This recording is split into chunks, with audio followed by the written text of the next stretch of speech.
Bismillahirrahmanirrahim. Assalamualaikum warahmatullahi wabarakatuh. Waalaikumsalam warahmatullahi wabarakatuh. Di sini kami dari kelompok 8, kelompok dari mata kuliah Desain Pembelajaran Fisika ingin mempresentasikan hasil dari kerja kelompok kita tentang menganalisis suatu RPP yang dibuat oleh kakak tingkat yang diambil dari skripsi. Oke, pertama-tama perkenalkan, nama saya Devi Kurniawati sebagai moderator dan teman-teman saya Nova Aulia sebagai pemateri dan Anis Ramawati sebagai pemateri. Baiklah, langsung saja kita mulai presentasi ini. Silakan untuk teman saya untuk men-share screen analisis kita, laporannya.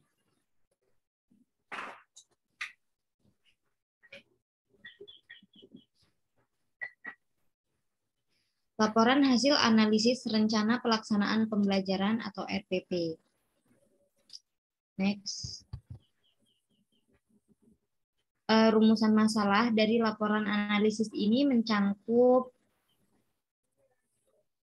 adapun rumusan masalah pada makalah ini adalah untuk menganalisis rencana pelaksanaan pembelajaran dan membandingkannya dengan buku prinsip-prinsip desain pembelajaran yang meliputi poin-poinnya yaitu A, apakah peneliti memahami desain pembelajaran, kemudian bagaimana peneliti mendesain pembelajarannya, yang B, bagaimana peneliti menggunakan landasan psikologi dalam mendesain pembelajarannya, yang C, bagaimana cara peneliti mengidentifikasi kebutuhan pembelajaran, D, bagaimana cara peneliti menganalisis pembelajaran dalam RPP tersebut, E, bagaimana cara peneliti menganalisis karakteristik peserta didik, F, bagaimana cara dalam merumuskan tujuan pembelajaran, G, bagaimana peneliti dalam mengembangkan penilaian pada RPP-nya, H, bagaimana cara peneliti dalam mengembangkan strategi pembelajarannya, I, bagaimana cara peneliti mengembangkan bahan ajar dalam RPP,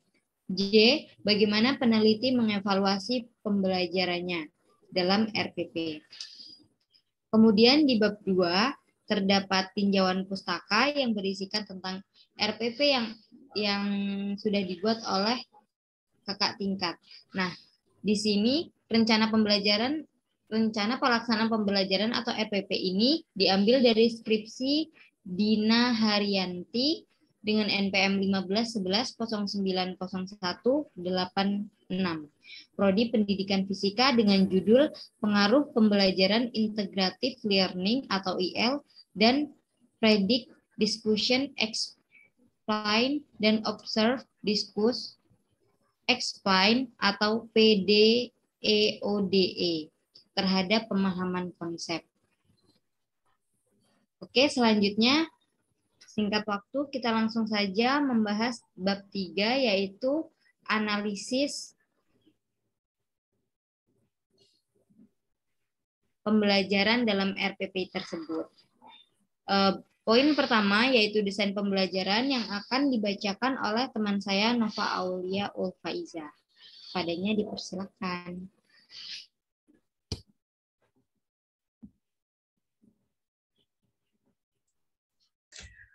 Yang pertama ada desain pembelajaran.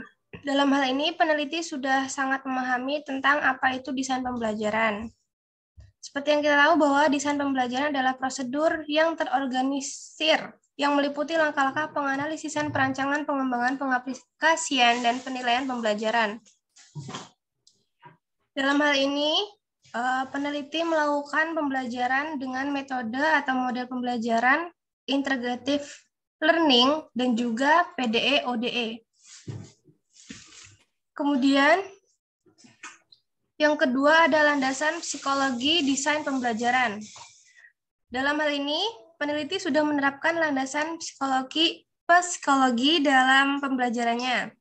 Ditinjau dari RPP tersebut, terdapat kompetisi inti yang beberapa unsurnya mengarah ke keadaan psikologi siswa seperti kejujuran, kedisiplinan, sikap sopan santun, dan lain-lain.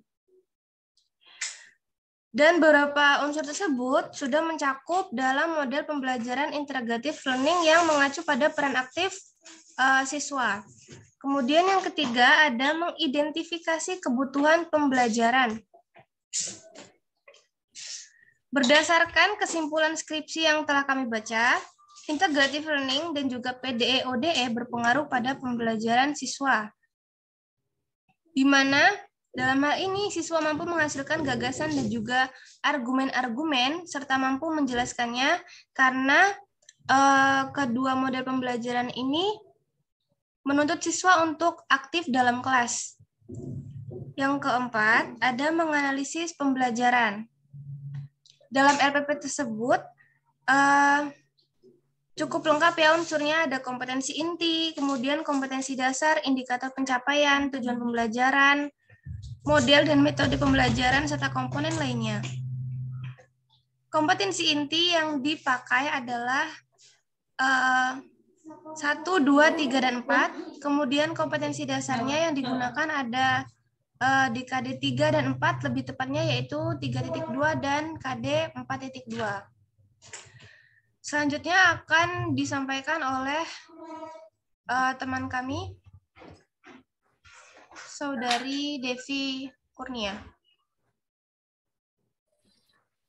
Oke, selanjutnya yaitu E, menganalisis karakteristik peserta didik. Dalam menganalisis karakteristik peserta didik terdapat 4 faktor kunci, yaitu mengenali karakteristik umum, kemampuan awal khusus, gaya belajar, dan kecerdasan jamak peserta didik.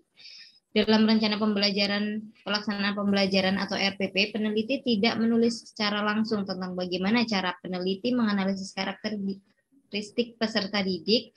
Hanya saja, peneliti menganalisis karakteristik peserta didik dengan beberapa komponen yang dituliskan dalam indikator pembelajaran yang dijadikan sebagai target yang harus dicapai peserta didik. Peneliti menginginkan siswa mengerti apa saja yang harus mereka siapkan dan fokuskan selama pembelajaran berlangsung. Contohnya pada RPP, peneliti membuat salah satu indikator pembelajaran sebagai berikut, menjelaskan besaran, satuan, dan konversi satuan. Sehingga peneliti berharap setelah melaksanakan pembelajaran, peserta didik mampu menjelaskan apa itu besaran, satuan, dan konversi satuan, sesuai dengan yang telah diajarkan. Peneliti juga dapat mengamati karakteristik peserta didik pada saat peserta didik melakukan diskusi kelompok, serta pada saat peserta didik mempresentasikan hasil diskusi mereka. Dari situ, peneliti atau pendidik dapat mengamati perbedaan karakteristik di setiap karakter peserta didik. Selanjutnya yang F, yaitu pada poin merumuskan tujuan pembelajaran. Rumusan tujuan pembelajaran khusus mencangkup domain kognitif yang menekan tingkat berpikir, domain afektif yang merujuk pada sikap dan perasaan, serta domain psikomotor yang menekan pada tindakan. Peneliti menetapkan tujuan pembelajaran berdasarkan kurikulum dan kebutuhan siswa. Hal ini dijelaskan di dalam RPP dengan sangat jelas. Berikut adalah tujuan pembelajaran dalam RPP tersebut. Yang pertama yang mencangkup domain kognitif itu poin pertama, peserta didik dapat menjelaskan besaran, satuan, dan konversi satuan. Yang kedua, peserta didik dapat menyebutkan macam-macam besaran pokok dan besaran turunan. Yang ketiga, peserta didik dapat membaca nilai yang tunjukkan alat ukur secara tepat. Yang keempat, peserta didik dapat menentukan satuan dan dimensi satuan suatu besaran. 5. Peserta didik dapat menganalisis besaran pokok dan besaran turunan dalam penerapan kehidupan sehari-hari. Yang keenam, peserta didik dapat. Kemudian ada juga tujuan yang masuk dalam domain psikomotor, yaitu nomor 7, peserta didik dapat mengemukakan hasil percobaan pengukuran tunggal pada berbagai alat ukur. Dan poin ke-8 yaitu peserta didik dapat mempresentasikan hasil pengukuran tentang panjang, masa, dan waktu. Selanjutnya akan dibacakan oleh Anis Rahmawati. Adanya disilahkan.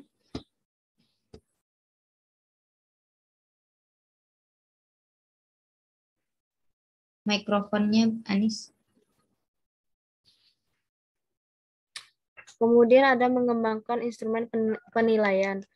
Peneliti mengembangkan instrumen penilaian dengan mengadakan evaluasi secara tertulis. Pada bagian penilaian ini, peneliti mengembangkan dengan cara pendidik memberikan tes kepada peserta didik dan memberikan tes secara tertulis untuk mengetahui sejauh mana peserta didik memahami materi yang telah disampaikan, serta untuk mengetahui apakah pembelajaran telah mencapai target indikator pembelajaran atau belum.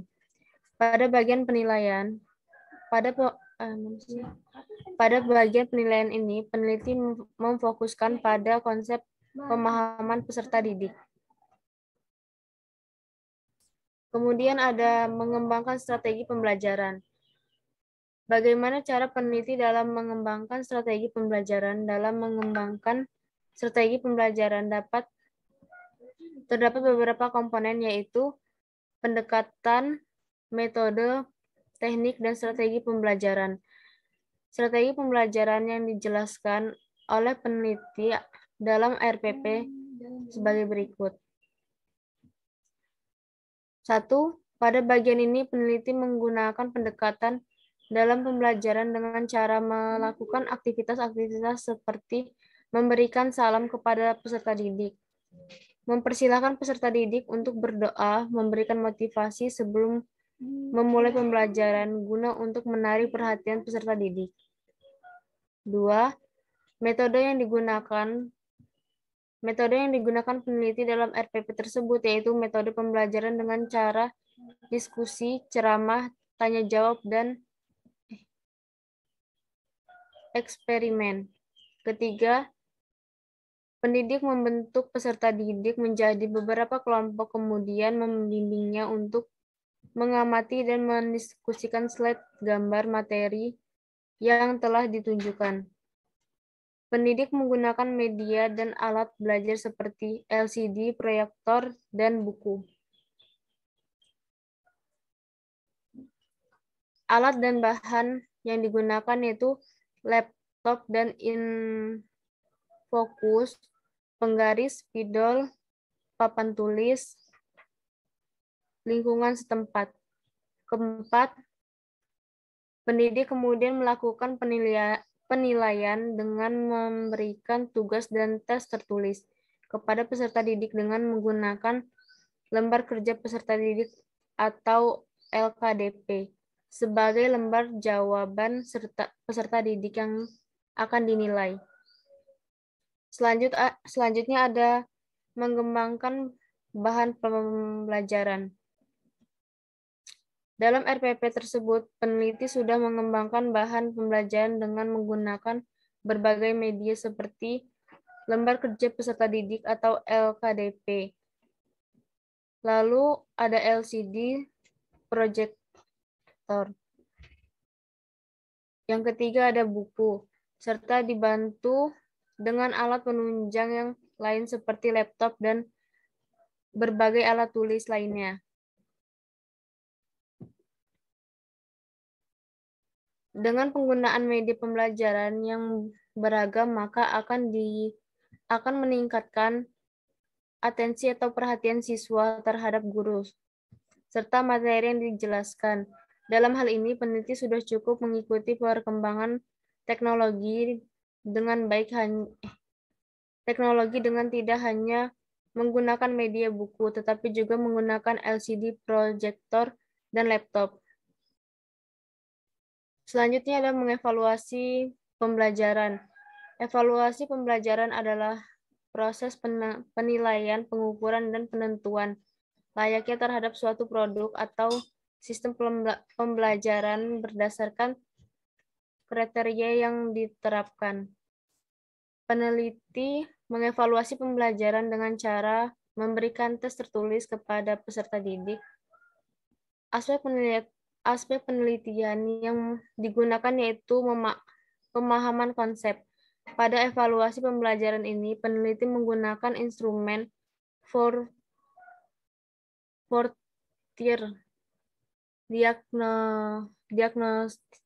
diagnostik tes dengan skala keyakinan CRI. Instrumen berformat Fortier tes adalah salah satu instrumen yang digunakan untuk mendiagnosis level konsepsi siswa pada suatu konsep fisika. Tes diagnostik terdiri atas 4 tingkatan, yaitu pertanyaan dengan 1 kunci jawaban dan 3 pengecoh, tingkat keyakinan jawaban alasan, dan tingkat keyakinan alasan. Instrumen yang dihasilkan terdiri atas kisi-kisi, petunjuk, pengerjaan soal, kunci jawaban, lembar jawaban, pedoman penskon, dan pedoman interpretasi hasil. Kemudian CRI itu merupakan suatu metode yang ditunjukkan untuk tingkatan keyakinan atau kepastian responden dalam menjawab setiap pertanyaan yang diberikan, dengan memberikan suatu skala keyakinan atau kepastian responden yang menyertai tiap jawaban tersebut.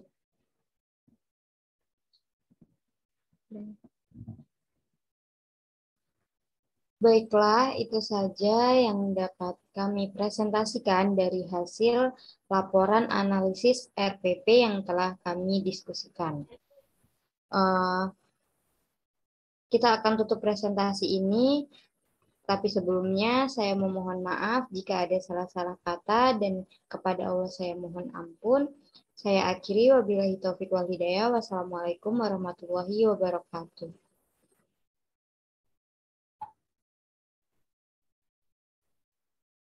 Wabarakatuh.